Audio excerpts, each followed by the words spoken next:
예, 안녕하십니까. 예비 의료인을 위한 생명있기 강좌에 오신 것을 환영합니다. 저는 생명있기 이사장 안규리입니다. 오늘 여러분들과는 우리나라 장기 기증과 그 이식 국가 시스템이 어떻게 발달되어 왔고 운영되어 있는가를 같이 검토해 보도록 하겠습니다. 우리나라는 1969년도에 처음으로 콩팥 이식을 실시했고 1979년에 처음으로 뇌사자로부터 콩팥 이식을 성공을 했습니다. 그 이후에 간이나 췌장, 심장, 폐장 또 다장기 이식에 이르기까지 모든 이식을 성공적으로 하고 있어서 전체적으로 약 4,200명이 넘는 환자들이 장기 이식을 받고 있고 그 중에 신장은 2,293명, 간장은 1,578명에 이르는 환자들이 2019년도에 장기 이식을 받았습니다. 이 전 세계적인 통계를 봐도 그 최근 데이터인 2017년도 GODT 데이터를 보면 우리나라는 장기 이식을 굉장히 성공적으로 하고 있는 짙은 초록색의 컬러를 보실 수 있고 숫자적으로도 전 세계의 10위 이르는 그 숫자의 환자들을 이식을 하는 국가입니다. 그뿐 아니라 코트리의 2019년도 데이터를 보시다시피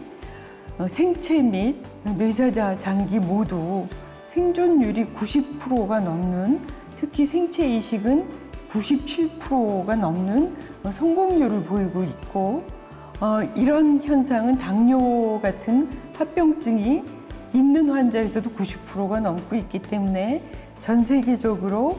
우리 동료들이 이식을 한다 그러면 한국에 가서 하고 싶다 이렇게 이야기할 정도로 높은 수준의 기술을 가지고 있습니다. 그래서 모든 환자들이 말기 장기 부전이 되어서 이식을 받지 못하면 생명을 유지할 수 없는 상태가 되었을 때에 당연히 이식을 받겠다, 나는 이식을 받고 살고 싶다 라고 생각을 할 것이고,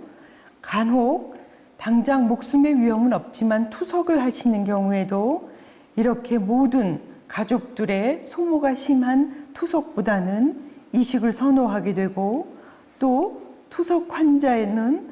상당히 암 환자들에 비해서 대장암에 비해서 거의 서너 배의 비용이 드는 이만큼 경제적으로도 당연히 이식을 선호하게 되겠습니다. 그래서 장기 이식을 기다리는 환자의 수는 정말 기하급수적으로 증가해서 지금은 3만 명 정도가 대기를 하고 있고, 이렇게 장기 이식을 기다리다가 하루에 약 5.2명이 사망을 하고 있는 상황입니다. 이런 상황에서는 이제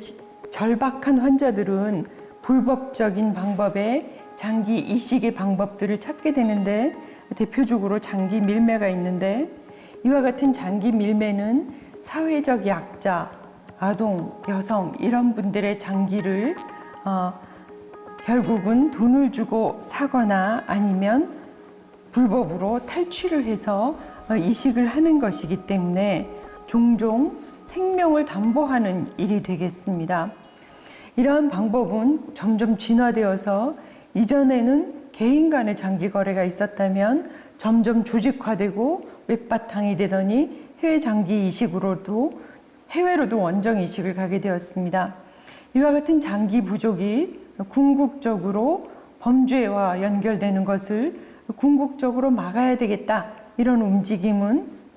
상당히 많이 있었습니다. WHO에서 선언을 2004년에 내었고 2008년에는 의료인들이 이스탄불 선언을 내게 되고 이어서 마드리드 선언 3가지가 발표되면서 여기에 대한 전 세계적인 우려가 생명을 살리는 기술이 오히려 생명을 죽이는 기술과 병합되지 않는가 하는 데 대한 걱정을 표시를 하고 있습니다.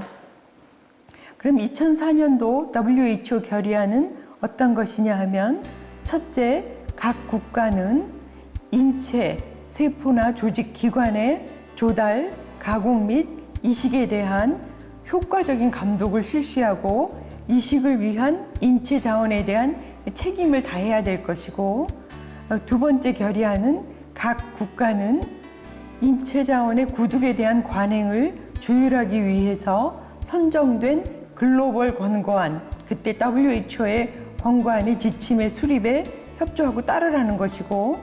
이제 세 번째는 각 국가는 세포, 조직 및 장기 이식의 윤리를 보장하기 위해서 윤리위원회를 설치하라는 것이고, 마지막으로는 뇌사자 신장 이식뿐 아니라 가능한 모든 범위 내에서 생체 장기 이식의 사용을 확장하라는 겁니다. 즉, 뇌사장기 이식을 확장하라는 것이고, 마지막으로 불우하고 취약한 대상으로 장기 매매나 이식 상업주의나 해외 원정 이식이 있어서는 안 되겠다라는 것을 발표하게 되었습니다. 실제로 이식에 참가한 의료인들도 한쪽에 자기 환자는 살릴 수 있지만 다른 편에서 다른 한 사람이 고통을 받게 되는 것을 간과할 수 없어서 이스탄불 선언을 발표하게 되는데, 이 이스탄불 선언은 정부는 비윤리적 이식 행위를 조사하고 예방하고, 둘째로 정부는 국제적 기준에 맞는 생체 혹은 뇌사자로부터의 장기 구독 법을 구축하고, 세 번째로 장기 분배는 평등하고 공정해야 하며, 네 번째로 생체 장기 제공자에 대해서는 단기적, 장기적 관리가 제공되어야 될 것이고, 마지막으로 장기 매매와 이식 상업주의는 불우하고 취약한 기증자를 보호하고 불평등과 불의를 방지하기 위해서 절대 금지되어야 된다라는 것을 선언하게 되었습니다. 그러면 우리나라는 이러한 이스탄불 선언이 있는 그 당시에 어떤 상황이었냐 하면, 1969년 이후로 장기 이식이 각 병원에서, 주요 병원들에서 실시되어서 병원 105군데에서나 장기 이식이 활성화되어서 실시되고 있었고, 심지어 법이 안정화되지 않았음에도 불구하고 각 병원에서 장기 구독을 활발하게 진행을 하고 있었습니다. 뇌사 판정을 국제 기준에 맞추어서 뇌사 판정을 한 후에 장기 구독이 진행되었고, 환자들이 살아나는 것을 본 많은 단체들이 생명을 나눌 수 있으니 뇌사장기 기증에 참여해달라라는 활동을 하기 시작을 했습니다. 그래서 이 시기에 1988년부터 저희 이식학회는 국회와 우리 사회에 뇌사장기 이식이 가능하다는 것을 설득시켜서 1999년에 처음으로 장기 및 이식에 관한 법률을 승인받게 이르렀습니다. 이 법률은 뇌사를 사망의 한 형태로 정의하고 장기 밀매를 금지하고, 우리나라에도 장기 이식에 대한 국가관리기구를 설립할 수 있게 하는 법이었습니다. 그러면 장기 이식에 관한 법적인 고려사항은 어떤 것이 있을까 하는 문제인데, 이제 법에는, 장기 이식법에는 다음에 4가지 내용들이 포함이 됩니다.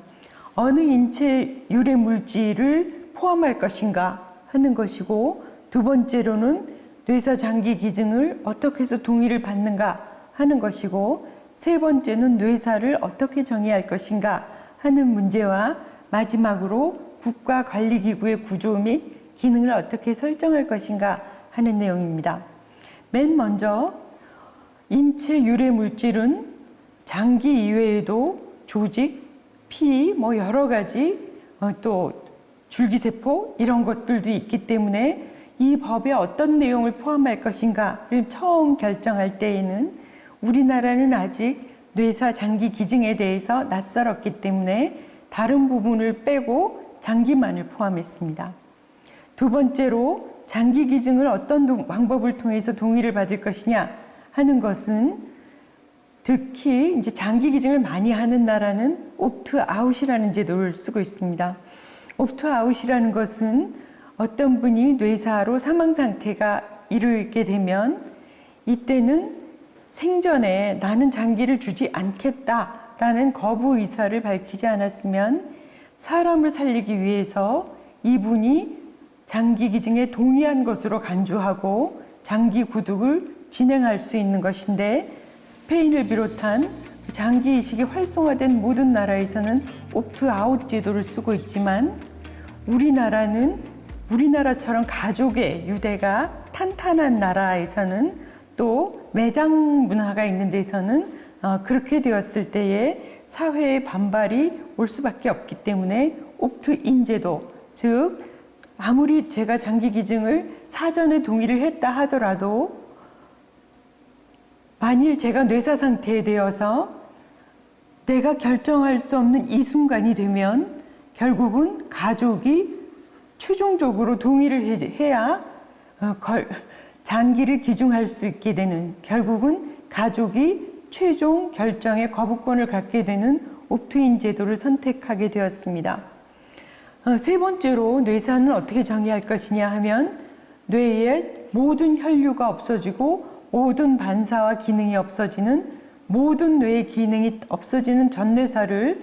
우리가 법으로 받아들이게 되었고, 국가관리기구의 구조 및 기능은 보건복지부 산하에 국립장기조직혈액관리원을 두고서 여기에서 뇌사를 기다리는 사람의 대기자의 관리와 투명한 장기의 분배와 그 다음에 장기이식 관련 단체의 업무 조정이나 정책의 수립, 그리고 입법 규정 및 장기 활동들에 대한 관리 감독과 그 평가를 진행을 할 수 있도록 우리가 이 기관을 국립장기조직혈액관리원 코노스 Korean Network for Organ Sharing 이라는 기관을 설립을 할 수가 있게 되었습니다. 따라서 맨 처음에 장기이식병원에서 이식이 활성화됨에 따라서 2000년대에 우리는 처음으로 국립장기이식관리센터 코노스를 두게 되었던 것입니다. 코노스를 두었을 때 우리는 뇌사 장기 이식이 급증해서 많은 분들이 생명을 얻을 수 있을 것이다 라고 생각을 했었습니다.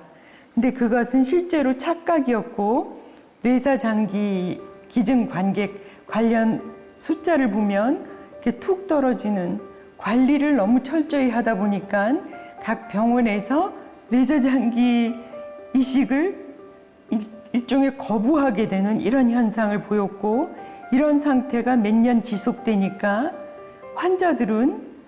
해외로 원정 이식을 떠나게 되었습니다. 즉 이때에 우리나라의 환자들은 특히 중국으로 많이 장기 밀매 이식을 하러 갔는데 사형수의 장기를 받고 오는 환자의 수가 전 세계적으로 대만에 의해서 두 번째로 많은 그런 나라가 될 수밖에 없는 상황이 벌어졌었습니다. 이와 같은 그 원정 이식, 장기 밀매는 우리나라만의 문제는 아니어서 전 세계적으로 2010년에 마드리드에서 모여가지고 마드리드 결의안을 채택하게 됩니다. 이 회의에는 저도 참석을 했었는데 여기에서의 나오는 결론은 뭐냐면 각 나라마다 이식을 받을 수 있을 만큼의 충분한 장기를 확보해라. self-sufficiency, 그러니까 자급자족을 해라라는 것이 이 내용의 핵심이 되겠습니다. 반면 우리나라는 이식 대기자는 급증을 하게 됐고 생체 기증자 수는 고령화 사회가 되고 고혈압과 당뇨들이 늘어나면서 또 가족들이 소규모 가족, 소가족대가 되면서 줄 수 있는 생체 기증자는 줄어들게 되어서 뇌사 기증자는 뇌사를 기다리는 환자들은 더 늘어나게 되었는데, 이러면서 환자들이 사망하게 되었을 때에 우리는 장기 매매가 기승해서 아까 말씀드린 대로 해외 원정 이식을 하게 되어서 국가적 위상 손상을 가져왔는데, 여기에 대해서 해결책은 아직 요원한 그 이종장기 이식도 있지만 실제적으로 뇌사장기 이식을 하면 한 분의 뇌사자가 9명의 생명을 살릴 수 있으니 이 방법을 꼭 도입해야 되는 그런 절대절명의 그 미션에 도달하게 되었습니다. 즉 마드리드 선언에서는 뭐라 그러냐 하면 이런 일이 있을 때에는 정부에서 주도적인 역할을 해야 되는데 정부는 이식 가능한 장기 숙자를 최대 한도로 뇌사자로부터 장기 구독이 이루어질 수 있도록 지원을 해야 되고, 이 장기 제공 과정이 공평하고 투명하고 정당해야 되며, 한편으로는 만성질환을 예방하고 관리해서 이식이 필요한 수요를 떨어뜨려라, 이렇게 선언을 하게 되었습니다. 이 마드리드 리졸루션의 내용을 조금 더 살펴보면 실제로 국가가 책임을 지고 이와 같은 역량, 의료 역량을 비롯한 역량을 관리하고 또 제대로 법과 제도를 통해서 이것을 컨트롤하고 여기에 도덕성을 존중해라. 그렇게 해서 셀프 서피시언시, 장기의 자가 공급을 할 수 있도록 해라 라는 것을 결의하게 됩니다. 여기에서 나온 아이디어는 모든 나라는 장기이식 법과 규정을 갖고 있어야 되고, 거기에 대해서 장기이식 운영을 하기 위해서는 장기이식 의료기관과 장기 구독기관, 그 다음에 환자를 이제 대기자를 관리하고 분배하는 그런 기능을 갖고, 또 한편 관리 체계로서는 장기 이식을 관리 감독하는 시스템을 갖고 또 장기 이식 데이터베이스를 갖고서 증거를 갖고서 이런 일들을 진행해라 하는 것인데, 우리나라는 아시다시피 의료의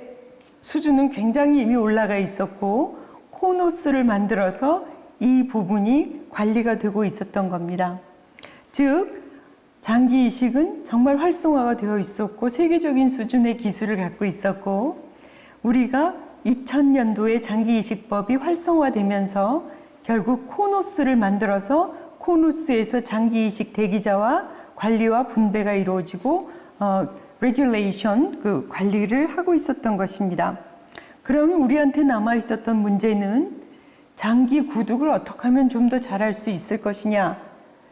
하는 문제와, 어떻게 하면 국민들이 우리나라 같은 그 사이에 생명 나눔에 대해서 낯설어하는 국민들이 생명 나눔에 대해서 이해를 할 수 있을 것인가 하는 데에 초점을 두고 이식학회와 모든 그 국가기관과 NGO들이 모여서 상의를 하게 되었습니다. 그 중에 이제 첫 번째 저희가 했어야 됐던 것은, 우리가 각각의 병원에서 장기 구독기관이 존재해서 장기 구독을 진행하는데, 실제로 뇌사 장기 이식을 하지 않는 어떤 병원들은 장기 구독기관도 두지 않기 때문에 이런 병원에서는 뇌사자가 생겨도 장기 구독이 일어나지 않는다. 그리고 어떤 병원에서는 장기 구독을 했는데 그 병원에서는 콩팥 이식만 하고 간이라든지 심장 이식에 대해서는 하지를 않으시기 때문에 장기의 활용도가 떨어지고, 또 호포병원 사이에서는 과열된 경쟁이 일어난다든지, 그렇게 되면서 각각의 장기 구독을 하다 보니까 장기 구독 절차가 좀 다양해지면서 신뢰도가 떨어지는 것이 아니냐, 이런 데 착안을 해서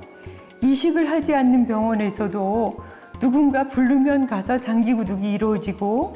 구독된 장기가 이 병원에서 사용을 못할 경우에는 다른 병원으로 트랜스퍼도 가능하고, 이러한 장기 구독이 국가에서 신뢰할 수 있는 프로그램에 의해서 표준화돼서 운영되고,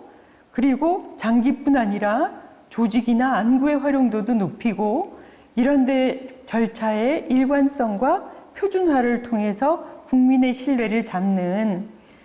병원 베이스의 Hospital Organ Procurement Organization보다는 인디펜던트한 독립된 장기 구독기관을 두자라는 데 컨센서스가 모아졌습니다. 그렇게 하기 위해서는 우리는 10년이 지나서 다시 장기 및 이식에 관한 법률을 개정하게 되었는데, 독립장기 구독기관, 우리가 코다라고 불리는 이 기관을 설립을 하고, 이 기관을 지원하기 위해서 각 병원에서는 뇌사 추정자가 있으면 무조건 보고를 해라, 코다에 알려라 라는 것을 도입하고, 장기 이식에 대한 데이터베이스를 구축을 해서 에비던스 베이스드 메디슨을 진행하기로 했습니다. 이 법을 통과시키기 위해서 그때 이식학회와 관련 단체들은 굉장히 많은 노력을 해서 이때의 법이 통과되었다 있다라는 소식을 듣고 저희 생명있기 멤버들이 찍은 사진입니다. 이 법에 따라서 한국장기조직기증원이 개소를 하게 되어서 지금 활발한 활동을 하고 있습니다.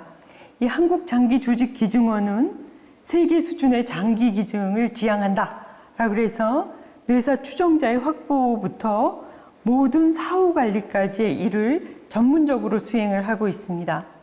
이렇게 뇌사자가 생기면 전문기관의 전문인들이 가서 관리를 할 수 있게 되었는데, 문제는 뭐냐 하면 뇌사자가 제일 많이 발생하는 병원에서, 일반 상황에서는 100명에 하나인데 이제 호흡기를 하고 있는 분들 중에서는 20%가 이제 뇌사에 빠지는데, 이런 분들의 담당하고 있는 선생님이나 거기 의료진들이 이분이 뇌사에 빠질 것 같다라는 것을 알려주지 않는 것입니다. 왜냐하면 제가 담당하고 있는 의사인데 환자 보호자들께서 혹시나 뇌사라고, 잠정 뇌사자라고 해서 내 가족을 잘 돌봐주지 않을까 해서 갈등이 생긴다든지, 아니면 뇌사에 대해서 이해가 아직 덜 돼 있다든지 그런 내용입니다. 그래서 두 번째로 도입한 법은 뇌사 추정자 신고제도라는 법을 도입을 하게 되었는데, 뇌사자가 발생을 하면 무조건 뇌사 추정자 신고에 관한 법률 17조에 의해서 추정되는 사람들은 그 의료기관에서 의무적으로 보고를 장기구독기관의 장에게 보고를 하게 되어 있습니다. 그래서 여기에 보시면 진료를 한 의료진은 장기 기증에 대한 권유에 따른 부담을 감소하고 장기구독기관에서 이 모든 것을 나가서 진행을 할 수 있도록 뇌사 추정자 신고제도를 도입을 하게 되었습니다. 즉, 의료진은 1577-1458로 전화 한 번만 하면